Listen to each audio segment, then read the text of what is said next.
Hello, everyone. Welcome back to episode 4 of Lifetime Remedy for Health. I am with Kimber, and we are going to talk about something extremely important today. Something that you need in your body, can't live without. That is the pancreas. Pancreas is an essential. Do I say organ? Yes, organ to the body. And we're going to dive a little deeper into that today. So, Kimber, how are you today? I'm good. How are you, Justin?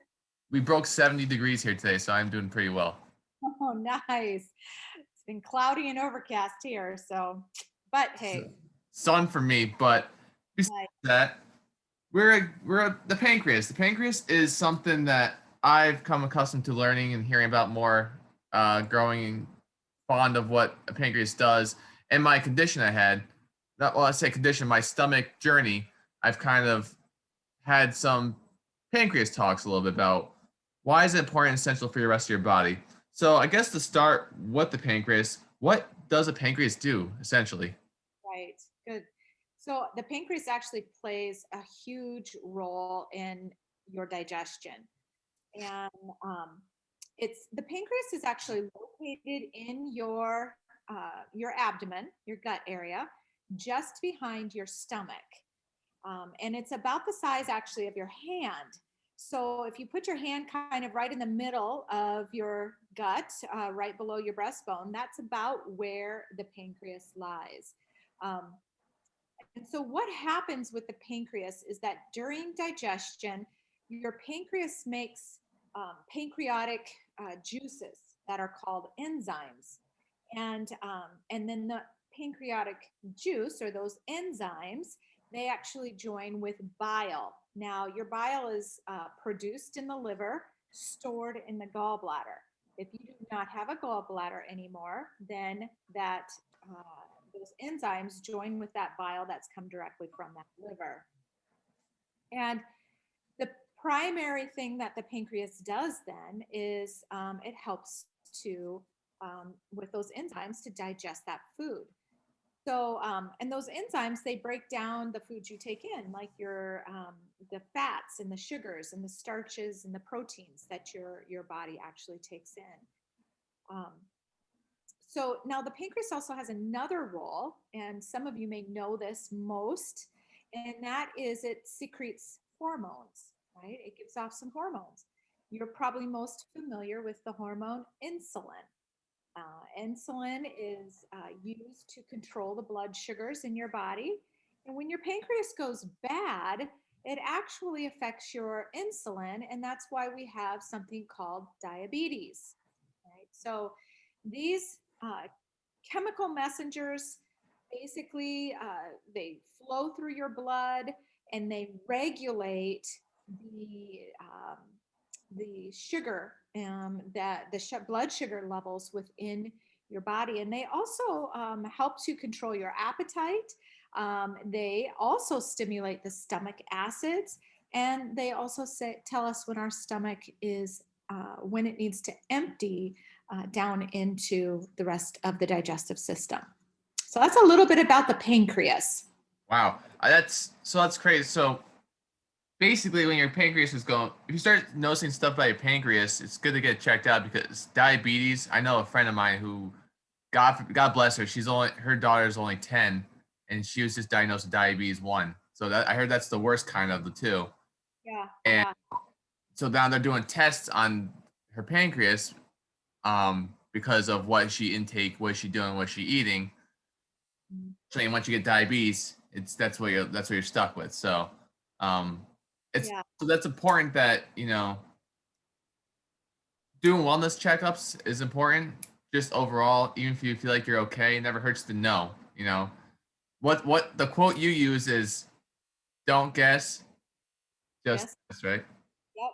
Yep. Don't guess. Test. So, if you've got, really, when you have problems in your pancreas, it's usually um, pancreatitis, which is inflammation of the pancreas. It can be, or gastritis is also known as. It can also be pancreatic cancer. So, but most of the time, when we have issues, we have something called pancreatitis. And so I want to speak into that just a little bit because that is that really is the time that you notice your pancreas the most.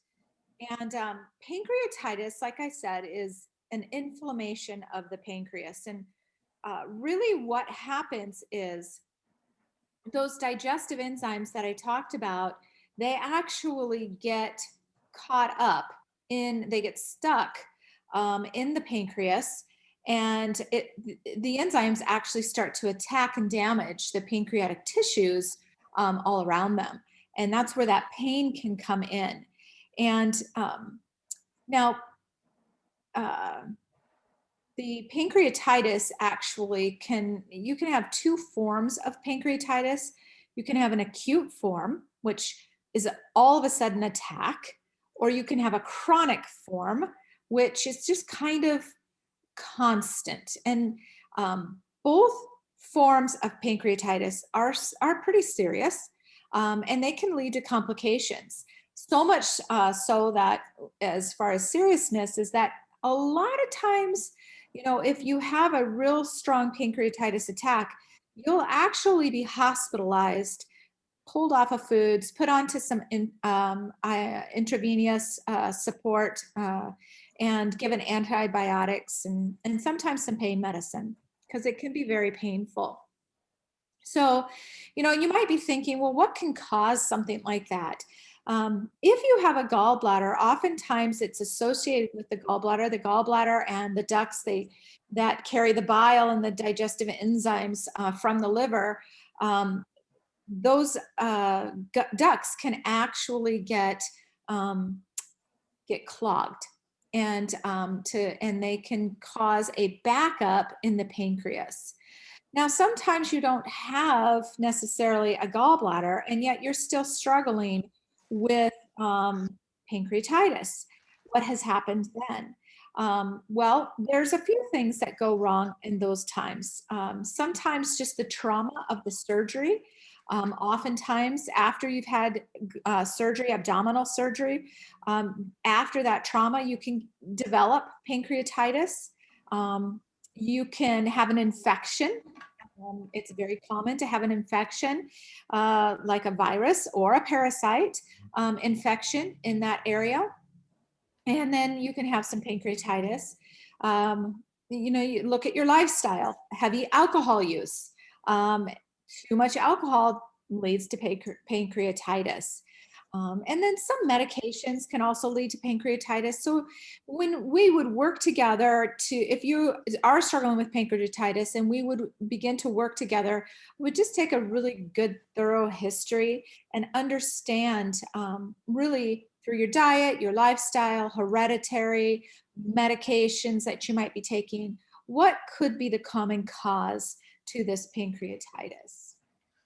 Let's say, because my good friend, this is probably about 10 years ago. I used to work at almost like an arcade center, and the one girl there I had there, she was hospitalized for 5 days with pancreas, and she was bad. Like she said, she was very sick, like was just bedridden. Yeah, Could you it can like? definitely get Oh, very bad. sorry. Yeah. Yeah. Could you say antibiotics could cause more harm than good? Generally, as a rule of thumb, we want to avoid antibiotics. It is probably the most overprescribed medication out there, possibly along with opioids.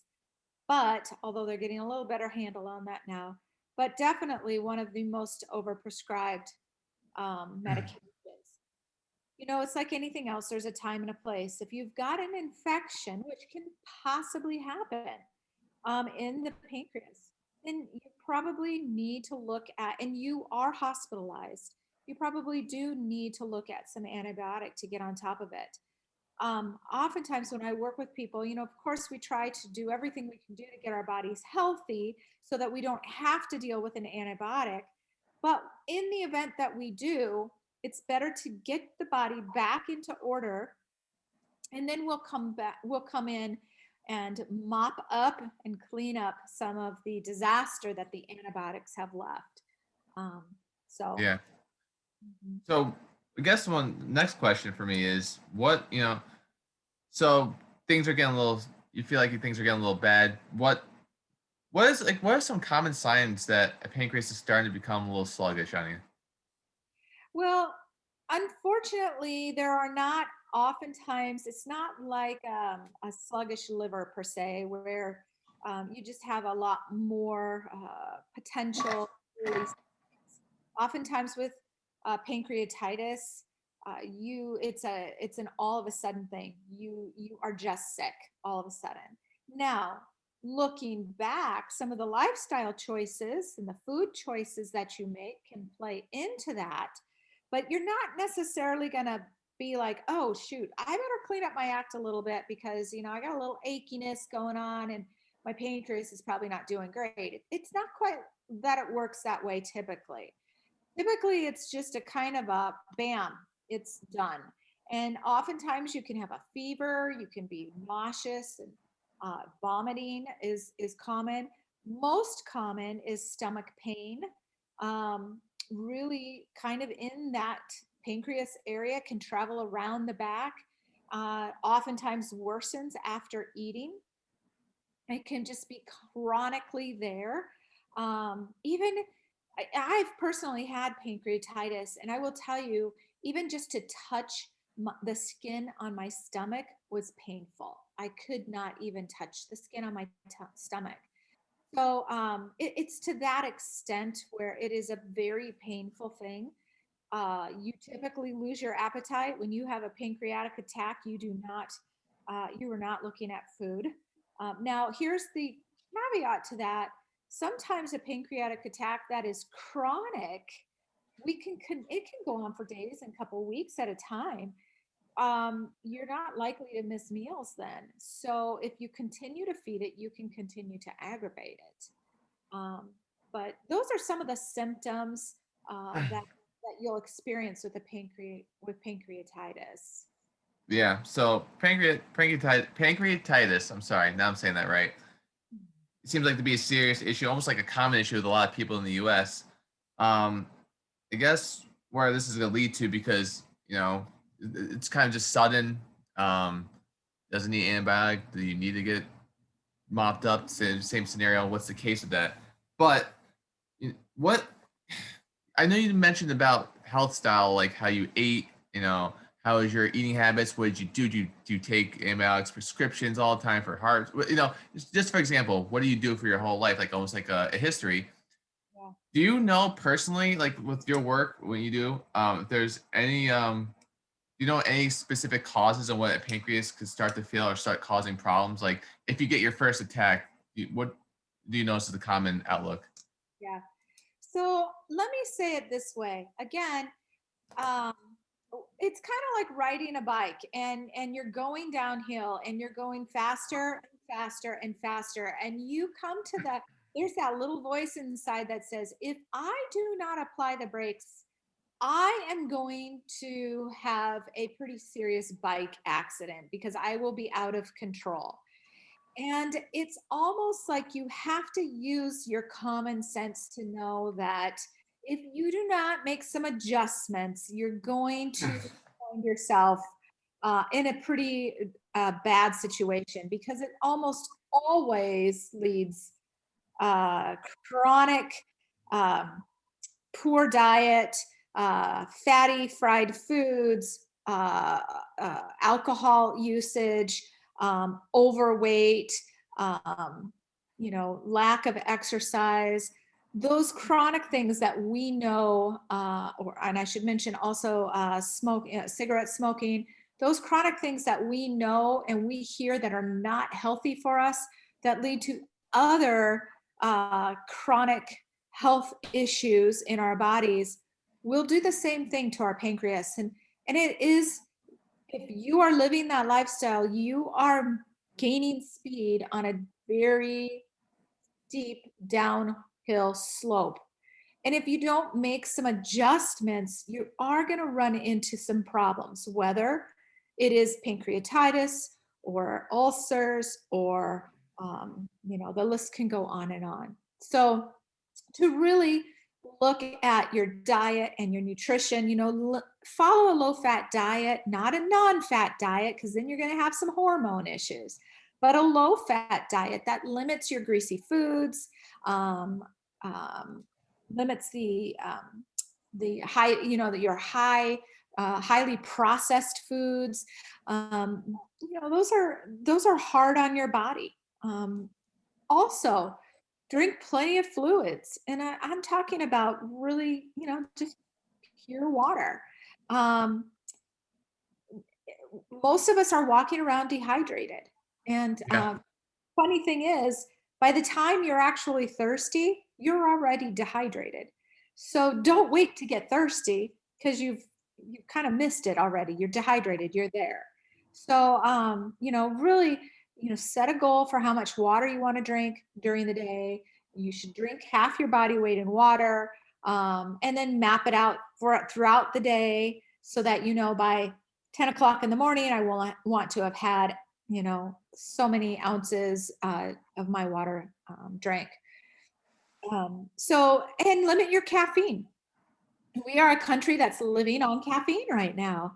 Yeah. Um, Caffeine is very hard on your body. So, I'm not saying take it all away. I get it. I love my coffee as well. My little hit of caffeine, but when your treats become a habit and then in excess, you're really setting yourself up for disaster. Yeah. And I'm gonna actually make a couple points on that. So that bike analogy you said, that brought back some serious PTSD of me going down my hill and just seeing the handle start shaking, going, "Oh bleep, here I go." And we don't want you guys to get to that point. And with the adjustments, it's very important because I know personally that I would say I'll admit it right now because I admit my faults. I made snacking and sugar eating a habit. It was a habit for me. That was my my breakfast, lunch, and dinner. And that's what became a habit because you know why? It was delicious, it was cheap, and I didn't have to make it. And that's what happened. And then it kind of messed me up a little bit. Actually, a lot. That's why I'm here. That's why I talked to Kimber going through this stuff. But you made a valid point with adjustments. You said if you're going down this deep slope, you better start making some adjustments, or you're gonna have a nasty crash, and it's gonna be bad. So this comes Right. into my next question. So what are some remedies that you can use to treat a pancreatitis? Yeah. Right. So, I speak from personal experience. I've had pancreatitis, and when you have a flare up, you can avoid going to the hospital. Now, I've had it both ways. I've had flare ups where I have avoided going to the hospital, and I have had flare ups where I couldn't help but to go to the hospital. So, and they've worked both ways. So, worked both ways. But here's the thing: when you have a flare up, when your pain flares up, you're better off avoiding food. Avoid food. Period. Stick to clear liquids. I mean, think about it. If you end up in the hospital, they're going to take you off of food anyhow, and put you on an IV.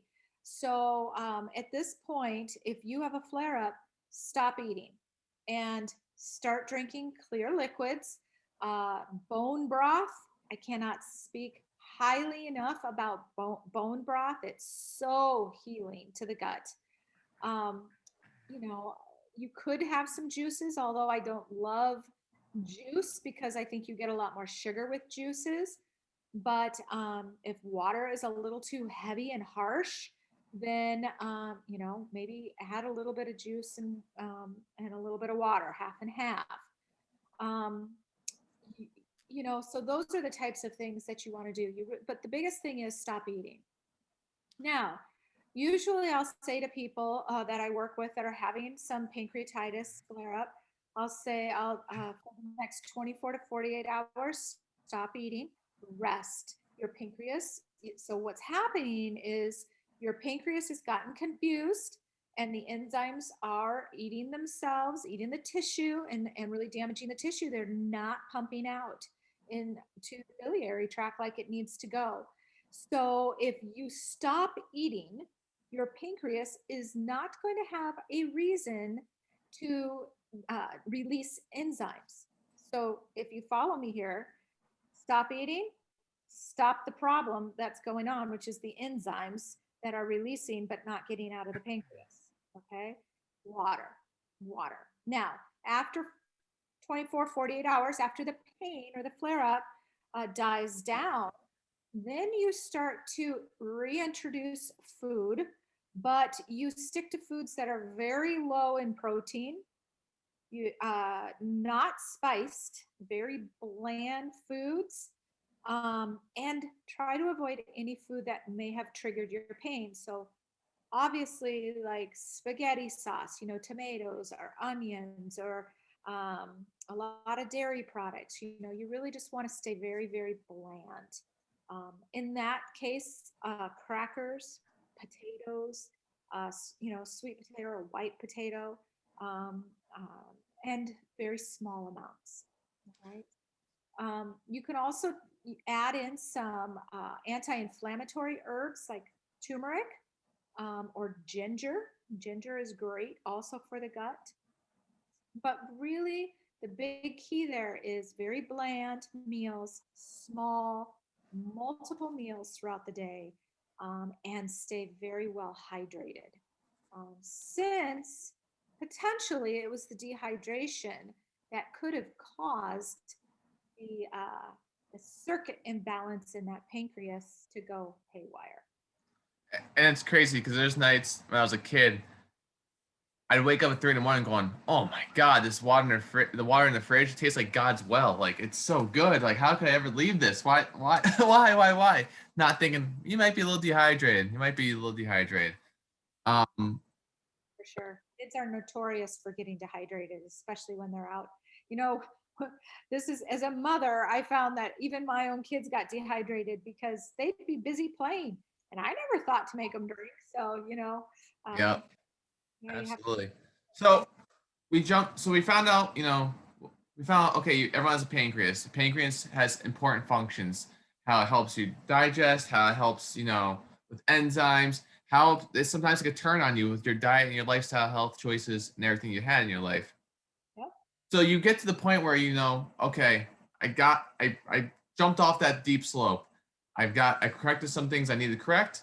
I'm on a, a equal level playing ground right now. Now, how important is to keep your pancreas on that, on that level to keep it healthy, to keep it important, like keep it, how I should say, nourished, I guess the word I'm looking for. Right. So what's the reason to slow down, right? And again, we're not saying get off the bike. So we're not saying to abandon your totally unhealthy lifestyle altogether. We're just saying cut back on a totally unhealthy lifestyle, right? Right. But what happens if you don't, right? So what's the consequence? Well, you said it right at the very beginning, diabetes. If your pancreas goes bad, it can no longer produce that hormone insulin. And if you do not have insulin, your body cannot break down the sugars, and therefore you will eventually be diagnosed with something called diabetes, right?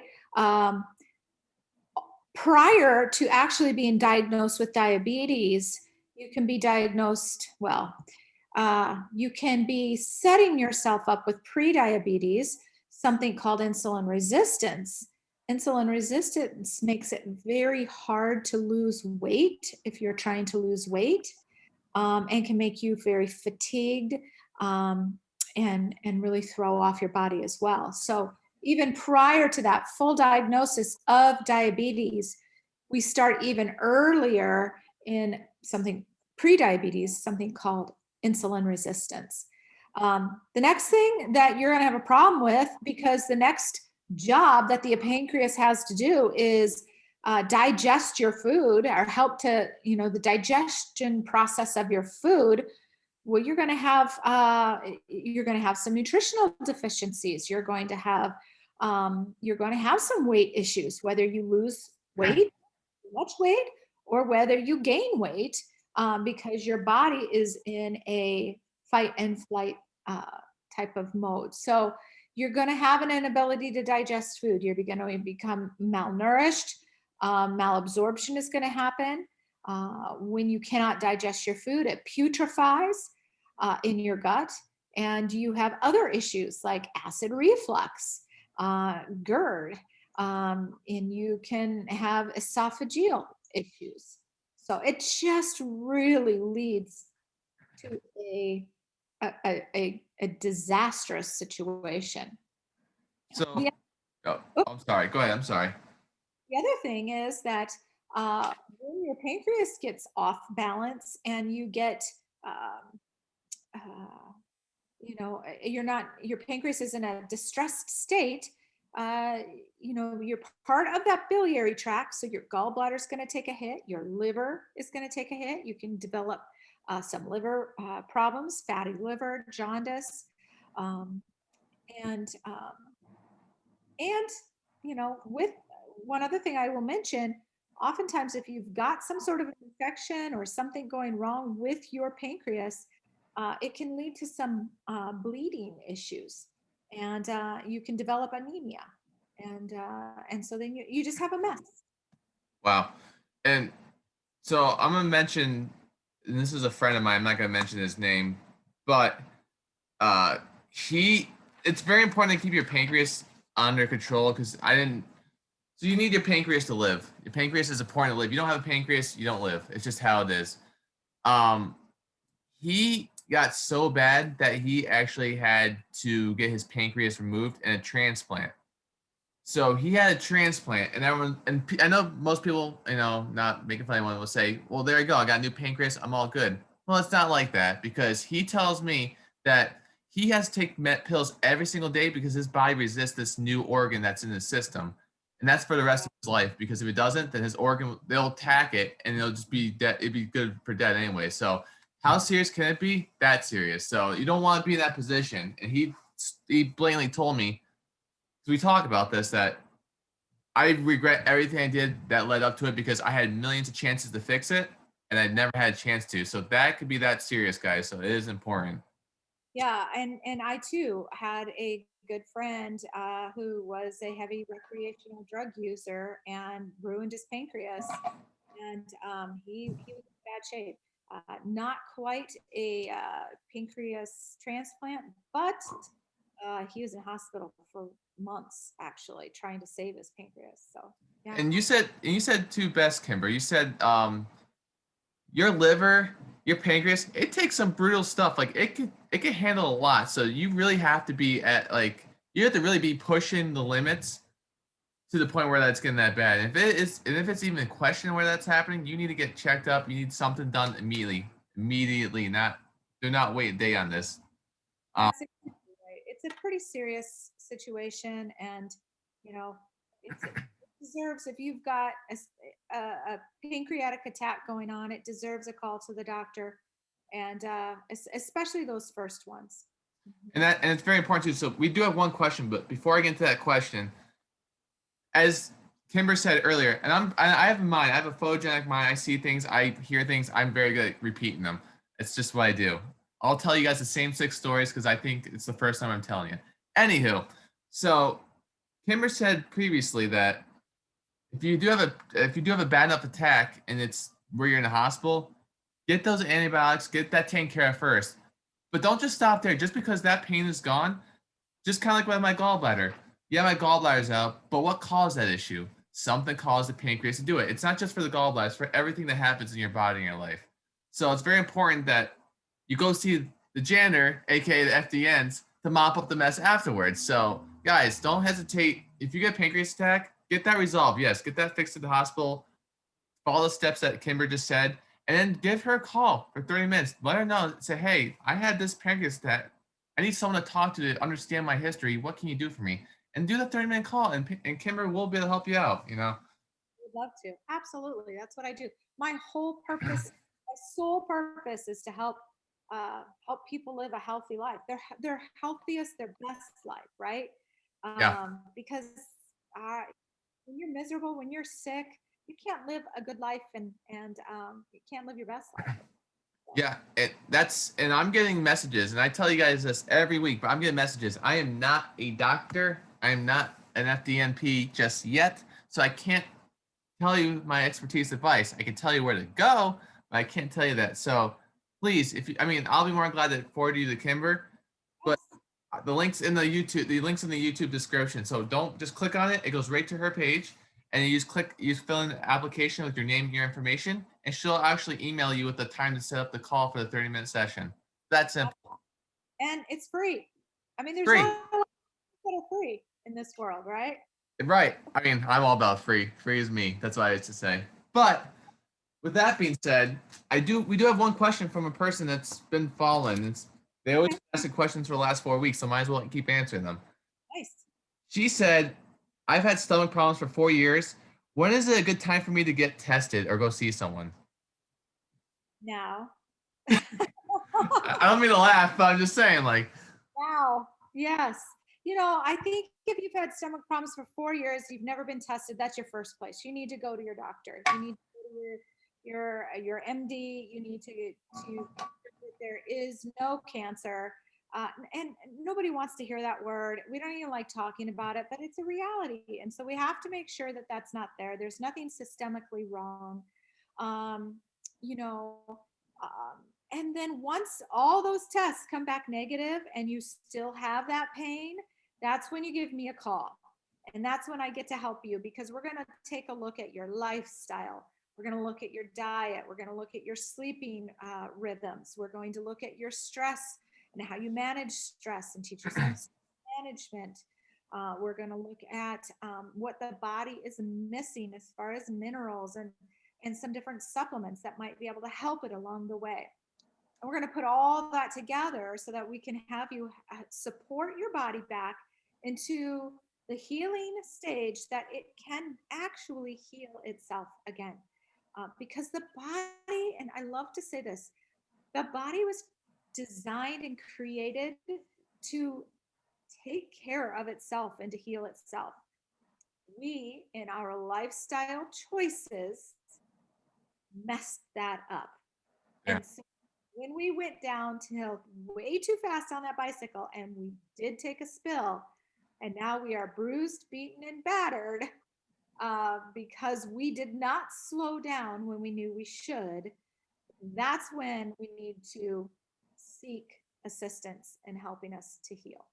Yeah, and I'm just like, if you're listening, you're just like me. You lost your tricycle training wheels about a third of a mile up the hill, so you're losing it right now. You're just hanging on for dear life. But that's what I'm glad with Kimber being part of this podcast and YouTube video, is that if you put once season one's done and we jump into season two and everything, once you take all of season one videos, which is the ultimate goal that I had in my mind, you will see the generality of what an FDN does, what they could do for people. The only difference is it's not you, and you need to make that you. And that's what the point is. I want to say 95% of you that are watching right now, that are following, that keep subscribing and viewing, have issues. There's no way you went to YouTube and said, oh my God, I accidentally found this new podcast, because you have to legitimately type it in. You do. So if that's the case, you're looking for answers. So if you could put all this together, you could look, my GI map and everything is on the first episodes we did. You go, wow, this guy had a parasite, this, or that. Oh my God, this is his eating habits. That kind of relates to me. And you start matching what this person does with me, or you start matching your results with me, going, you know what? That could be me right now. And I could actually get help. I have hope, because hope is a 4-letter word that we all look for. That's exactly right. That's exactly right. And yeah, and just to remind everybody what FDN is. FDN is our credential, and it stands for Functional Diagnostic Nutrition. And so we use a diagnostic approach to pull whole body nutrition, not just food, like I mentioned before, but sleep patterns, rhythmic patterns of the body. We use testing to really determine where the body is at, and diagnostically put a personalized protocol together for you to help you heal and get your body back in shape again. Yeah, and it's the good thing about us is that we're here to help you out, like with questions you have. So submit those to me. I'll definitely ask Kimber on here every week. And I just want to say, Kimber is very busy with her schedule, so I appreciate her taking some time to be with me and be with everyone else that's listening. But I also think I found out what next week's topic is going to be. Okay.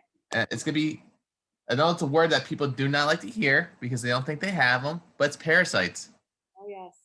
Yes. Parasites, period. I have one. I do. I didn't know. That's the point of this. So we are actually next week's episode will be halfway thugh season 1 already. Crazy. Time Wow. flies. Yeah. And I want to reiterate this because I always reiterate at the end of each video that I do here that, yes, we joke around sometimes. Yes, this is, to help you out, but this specifically is for you to like mold out your future. It's a mold that you could fit into, but you need to do it. You need to go out there. You need to get this test done because at this point you must have spent thousands of dollars getting your endoscopies, colonoscopies, maybe some blood work here and there. Even the true blood work they have doesn't show everything that you need to see. I never, food sensitivities, GI mapping, everything. Those are simple keys that unlock the doorway to healing. And I think Kimber said best, she offers a 30-minute session for free. If you don't like it, whatever. If you do, it's the first step of being better because there's things I found out that I never knew I even had. And I would never know because you have to test, not guess. And all her information will be in the link with the video. Like I said, it's a simple process. You go on there, you jump on Lifetime Remedy for Health. You have a little like section, you put your first, last name information down there. It sends right to her. She'll email you a time to do it. And you guys do a 30-minute call like this. It's very simple, very easy. And I think after the 30-minute call, if you're like me or anything close like me or just in general in pain, you're going, holy crap, I just left that call feeling like things are going to change. Yeah. So this is a great episode. They are changing, right? Guys, I'm already got my list right here checked out. I'm already crossing things off when I go and take them. So I have a sheet. So we're working on it. But this was a great episode. Very, very informative. I'm learning new stuff a little bit, even to become a practitioner myself eventually. I'm learning a little bit as I'm doing these with you guys. So I'm along with the journey with you guys while we're talking with Kimber too. So this is great. I love it. It's enjoyable. But this is a great episode. So we're almost halfway through this season 1. So like I said, guys, I appreciate you for being here. Kimber, thank you for talking to me about the pancreas. A lot of stuff I didn't know. A lot of stuff I'm glad I do know now. So we're gonna end this. So Lifetime Remedy for Health is her website. Check it out. It's gonna be in the description. Any questions, message me, email her, which will be on that website. And we're excited to talk about the buggers, the parasites next week. So stay tuned, and we'll be glad to have you guys. Kimber, thank you for being on. Thank you. Bye, everybody. Bye.